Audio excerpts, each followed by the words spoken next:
In this second presentation, I continue with Koch, this time referring to the motifs or the leading themes that we find in apocalyptic literature. Koch, in our previous presentation, deals with the formal structures of apocalyptic, but he says that formal considerations alone are not sufficient to explain the literary type.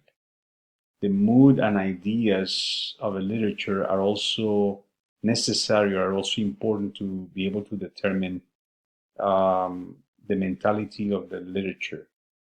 So it is then to that end that we turn to the leading themes that we find in apocalyptic literature. First one, and we have 8. First one is an urgent expectation of the impending overthrow of all earthly conditions in the immediate future. That is straight out of Koch. I am coming soon, says the Christ at the close of the book of Revelation. The book of Daniel talks about, in code fashion, refers to 3.5 times, which really are 3.5 years, roughly 1,290 days or 1,335 days until the end.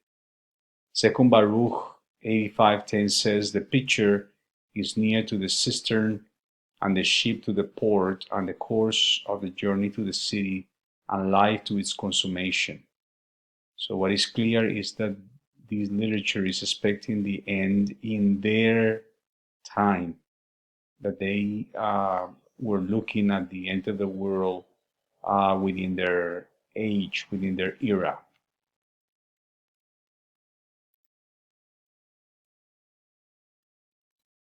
We have next,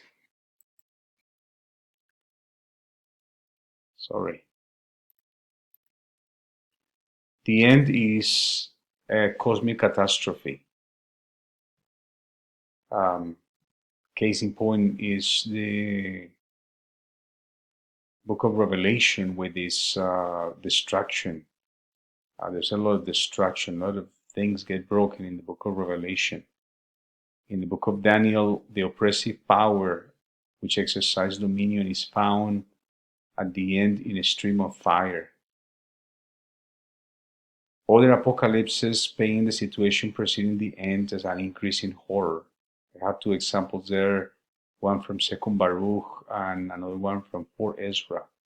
Second Baruch says, and it shall come to pass that whosoever gets saved out of the war shall die in the earthquake, and whosoever gets saved out of the earthquake shall be burned by fire, and whosoever gets saved out of the fire shall be destroyed by famine. Second Baruch 78. The other example from 4 Ezra says, then shall the sun suddenly shine forth by night, and the moon by day, and blood trickle forth from wood, and the stone utter his voice. From Ezra 4 Ezra chapter 5 verses 4 and on.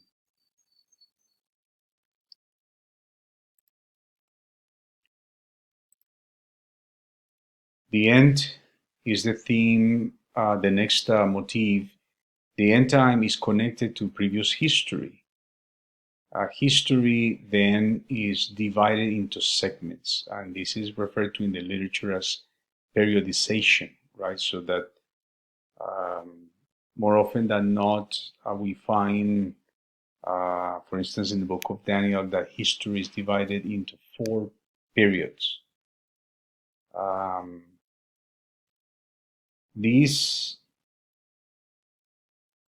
arrangement, presumably of history, was foreordained before creation, right? So the seer is informed that in reality, human history has been planned by God before the very creation. We find also the special or the mysterious role that certain numbers play. So in this literature, these numbers are significant, 4, 7, 12, and others. There are other numbers as well. Of course, anyone that has read the Hebrew Bible know that numbers are already significant in the Hebrew Bible, such as number 12 for the 12 tribes of Israel, 70 for presumably the length of the exile, and so forth. There's an important distinction to be made here, and that is that what is predetermined is not so much human behavior, but the behavior of nations and epochs, right? Times. A fourth motif, a fourth theme of the apocalyptic literature is that angels or demons are mobilized to explain. As we suggested in the previous presentation, the visions that the seers see are not entirely clear even to them, so that it is necessary for them to have interpreters, someone that explains the things that he or the visionary, the seer, is viewing. The leading forces here have no names. So we have the Archangel Michael, we have Uriel or Belial, we have Satan. And here we find a very interesting thing that actually suggests already the contact of the Semitic culture with the Greek world.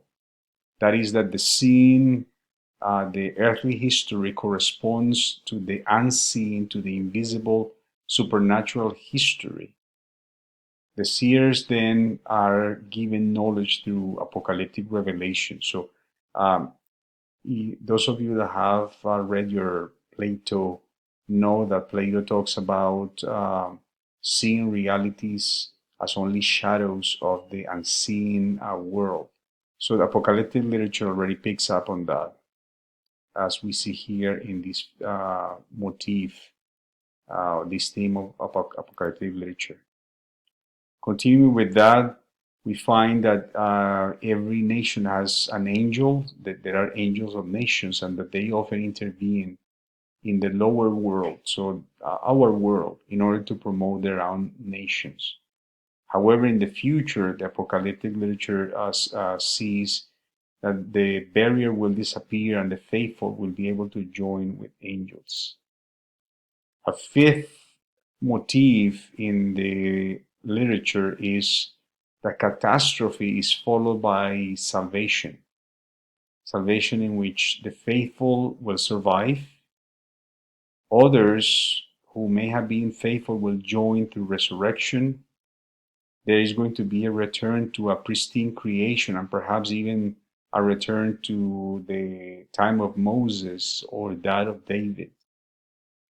And Koch actually makes this very important comment that although Israel has a special place in a lot of these books, there is a tendency to universalism, as the seers are concerned with the entirety of the creation, not just the nation of Israel, but God is really concerned with all of his children. A sixth motif is that the disaster to the final redemption voyage stems from the throne of God. We find then the emergence of a character named referred to as the Son of Man, who is sometimes allowed to ascend to the throne of God, which is actually an idea that we see already in the prophetic material, for instance, in the book of Isaiah 24:23, and has to do with sovereignty. You may remember that in the ancient world, the ancients would have been used to seeing kings issue orders from their thrones. So what we have here then is the transposition of that idea onto the way that God does things, right? God is ordering these from his throne. The consequence of this ascent is that the kingdom of God becomes visible. We have a number of verses there that I encourage you to look at. Daniel 7:14, Revelation 11:15, Enoch 41. And then the kingdom is already present, though hidden, as we see in those verses that you can see there in the slide. Seventh, we find a mediator with divine attributes.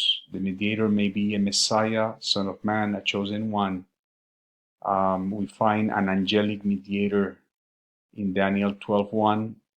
Koch actually says that every time the Messiah is mentioned, he is always human. But there are also efficacious forces that mediate for God, such as glory, righteousness, and wrath. And then he focuses on the word glory, a word that is used to describe a variety of new conditions. So, for instance, the Isaiah of the Hebrew Bible speaks a return to a dynastic run Jerusalem, right? Isaiah is the great defender of the Davidic dynasty, the Davidic monarchy. Jeremiah expects that the fallow land will return to productivity again. And then, of course, for the Apocalypse, they are expecting the passing of this era. So what we find then is that these eight motifs reveal that the Apocalypse saw a certain sequence of events and a common thread and attitude of mind. Let me then give you a definition that Koch suggests.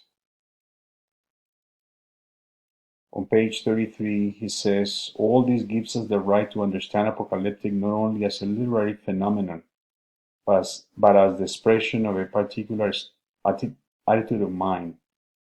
The collective term apocalyptic, which came into use at the beginning of the 19th century, can therefore be still retained today.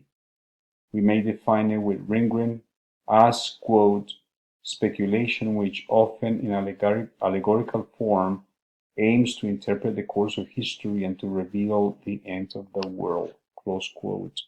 Once again, that is from page 33.